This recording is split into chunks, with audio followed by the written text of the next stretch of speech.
नमस्ते नमस्कार, मेरा नाम है संदीप कुमार शुक्ला। आप देख रहे हैं क्लास 24 एसएससी एग्जाम्स।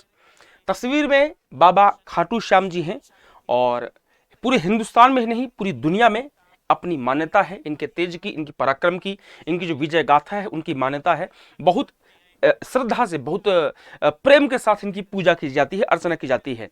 आज देव उठनी 11 है, एकादश है और तारीख है 4 नवंबर और आज राजस्थान में बड़ा जश्न हो रहा है, जिसे खाटू श्याम जी का जो जन्म दिवस है वो मनाया जा रहा है।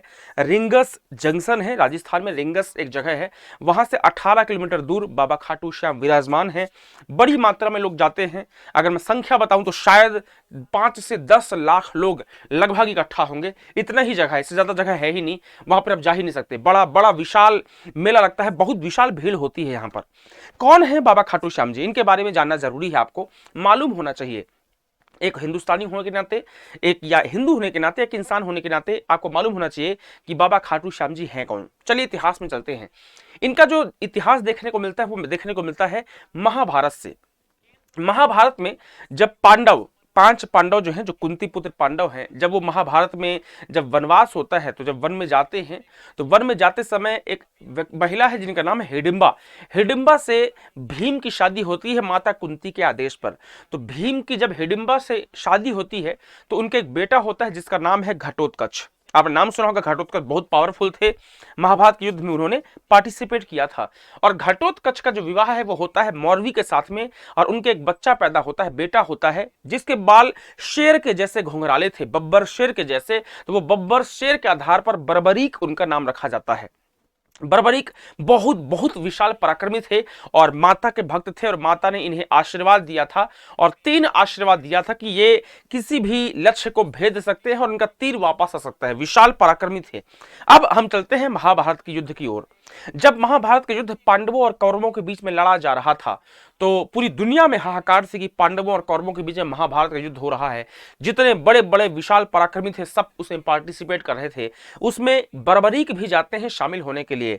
लेकिन आपको मालूम है जो भगवान श्री कृष्ण हैं उनको सब कुछ मालूम था, क्योंकि ये सब उनकी लीलाएं हो रही थी। उनको सब कुछ मालूम था कौन जीतेगा, कौन हारेगा, कौन क्या करेगा, कौन क्या नहीं करेगा। जब भगवान श्री कृष्ण को मालूम चलता है कि बर्बरीक विशाल योद्धा जो है, जो भीम के पौत्र हैं, भीम के बेटे हो गए घटोत्कच और घटोत्कच के बेटे हैं बर्बरीक, वो आ रहे हैं युद्ध में शामिल होने के लिए। बर्बरीक का एक कॉन्सेप्ट था, उनका कॉन्सेप्ट यह था कि वो उसी की तरफ से लड़ते थे जो हार रहा होता है। और भगवान श्री कृष्ण को मालूम था कि जो बर्बरीक हैं अगर वो महाभारत के युद्ध में शामिल होते हैं तो वो पांडवों के खिलाफ लड़ेंगे कौरवों की तरफ से, क्योंकि कौरव हार रहे थे। और जिस तरफ से बर्बरीक लड़ते थे इतने विशाल पराक्रमी थे कि जिस तरफ से लड़ते थे उस तरफ का जीतना तय था, अर्थात पांडवों का हारना तय था अगर बर्बरीक कौरवों की तरफ से लड़ते। भगवान श्री कृष्ण लीलामयी भगवान श्री कृष्ण हैं, उनकी लीला अपरंपार है। उन्होंने बर्बरीक को रोकने का सोचा कि रोकते हैं। बर्बरीक के पास में ये भगवान श्री कृष्ण जो है वो साधु भेष में जाते हैं और बर्बरीक को रोकते हैं। बर्बरीक ज्ञानी आदमी है, विद्वान आदमी है, वो प्रणाम करते हैं भगवान श्री कृष्ण के साधु रूप को। उसके बाद चर्चाएं शुरू होती हैं। भगवान श्री कृष्ण जानना चाहते थे कि बर्बरीक में कितना पराक्रम है।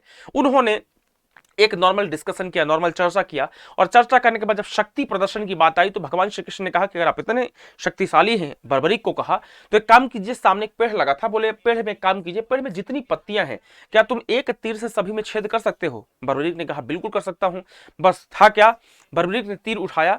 जब बर्बरीक ने तीर उठाया तो भगवान श्री कृष्ण ने क्या किया कि पेड़ का एक पत्ता अपने पैरों के नीचे दबा लिया और जब बर्बरीक ने तीर चलाया तो पूरे के पूरे जो पेड़ थे, जितने पत्ते थे, सारे के सारे पत्तों में छेद हो गया। भगवान श्री कृष्ण ने जब पैर हटाया उनके पैर के नीचे जो पत्ता था उसमें भी छेद हो गया। भगवान श्री कृष्ण बोले जो सच है वो यही है कि अगर बर्बरीक कौरवों की तरफ से लड़े तो पांडवों का हारना तय है। अब समय था भगवान श्री कृष्ण को बर्बरीक को रोकने का। भगवान श्री कृष्ण ने चर्चा में करते करते साधु भेष में कहा कि तुम मुझे दान दे सकते हो कुछ।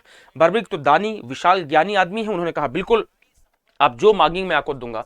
भगवान श्री कृष्ण ने कहा तुम अपना शीश मुझे दे दो। बर्बरीक को मालूम चल चुका था कि ये है न है, कोई माया है और ये सामने जो साधु भेष में व्यक्ति दिखाई दे रहा है ये कोई मायावी है। उन्होंने बोला कि आप कृपया करके अपना विशेष रूप दिखाएं, आपका ओरिजिनल क्या है। भगवान श्री कृष्ण ने दर्शन दिया, बर्बरीक समझ चुके थे, बर्बरीक घर गए। द्वादश के दिन, फाल्गुन महीने के द्वादश के दिन बर्बरीक स्नान करके उन्होंने अपना जो सिर है वो काट करके, शेष जो सिर है वो किसको, भगवान श्री कृष्ण को सौंप दिया। अब जब ये सिर सौंपा तो बर्बरीक ने एक इच्छा प्रकट की भगवान श्री कृष्ण से कि आप मुझे अगर आज्ञा दें और अपना आशीर्वाद प्रदान करें तो मैं महाभारत का युद्ध देखना चाहता हूं। तो भगवान श्री कृष्ण ने बिल्कुल कहा कि तथास्तु, और उन्होंने एक पहाड़ के पर्वत पर, ऊंचाई पर इनका सिर विराजमान किया कि आप यहां से पूरा महाभारत का युद्ध देखेंगे। जब पूरा महाभारत का युद्ध हो गया तो वापस पांडवों में लड़ाई हुई कि भाई आपस में डिस्कशन हो रहा था, लड़ाई नहीं बोलेंगे इसे, चर्चा हो रही थी कि किसने किसको मारा, किसने किसको मारा, मैंने ज्यादा मारा, तुमने कम मारा।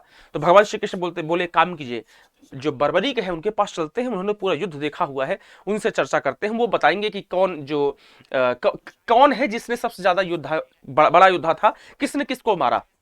भगवान श्री कृष्ण और पांडव जो हैं वो आते हैं बर्बरीक के पास, उनसे पूछते हैं कि आपने क्या देखा युद्ध में। तो उन्होंने बोला कि सिर्फ मैंने दो चीजें देखी, एक भगवान का सुदर्शन चक्र, मतलब देखने में सामने देख रहा था कि तीर चल रहे हैं, बाण चल रहे हैं, लेकिन सच ये है कि सिर्फ और सिर्फ हर जगह सुदर्शन चक्र ही चल रहा था, सुदर्शन चक्र ने ही सब कुछ किया है। और दूसरा मैंने देखा कि जो द्रौपदी है वो मां काली के रूप में सबका रक्तपान कर रही हैं, जो द्रौपदी है वो मां काली के रूप में रक्तपान कर रही हैं। ये पूरा महाभारत का जो कॉन्सेप्ट है, जो कहानी है, बर्बरीक ने पांडवों के सामने, भगवान श्री कृष्ण के सामने पेश किया। पूरी कहानी कंप्लीट होने के बाद भगवान श्री कृष्ण ने आशीर्वाद दिया कि कलयुग में तुम मेरे नाम से पूजे जाओगे। और वही जो बर्बरीक है वो आज राजस्थान में बहुत मान्यता है, राजस्थान नहीं पूरी दुनिया में बहुत मान्यता है। हारे का सहारा खाटू श्याम जी, हमारा जो खाटू श्याम जी हैं, रिंगस जंक्शन है, कभी अगर जाइएगा, अगर आप राजस्थान आते हैं तो राजस्थान में जयपुर से लगभग 60 से 70 किलोमीटर दूर है रिंगस स्टेशन, रिंगस जंक्शन है। अगर आप ट्रेन से जाएंगे, मैं भी अभी गया था हाल ही में 15-20 दिन पहले, ट्रेन से अगर आप जाएंगे तो शाम को 7:30 के आसपास ट्रेन है शाम को, वो आपको लगभग 1 या 1.5 घंटे में रिंगस पहुंचाती है। वहां से आपकी जीप चलती है, जीप में बैठ के जाएंगे, 50-50 रुपए में आपको उस स्थान पर पहुंचाते हैं, वहां पर आप दर्शन करके आराम से वापस आ सकते हैं। कोशिश कीजिएगा कि शनिवार को या एकादशी को, अगर आप बहुत श्रद्धा है तो जाइए, लेकिन भीड़ रहेगी, इस बात को ध्यान रखिएगा। शनिवार को, रविवार को और जो एकादश होता है उस दिन बहुत भीड़ रहती है। अगर आपको लगता है कि आपको अकेले आराम से दर्शन करना है तो आप बाकी दिन जा सकते हैं, या कि फिर आपको लगता है कि नहीं हमें भीड़ में, विशाल भीड़ में दर्शन करना है, तो फिर आप एकादश के दिन या शनिवार के दिन जाइए, रविवार के दिन जाइए, बहुत विशाल भीड़ होती है। तो ये है बाबा खाटू श्याम की पूरी कहानी, और बस यही है कि भी आपके ऊपर इनका आशीर्वाद हमेशा बना रहे, और हारे का सहारा खाटू श्याम जी हमारा।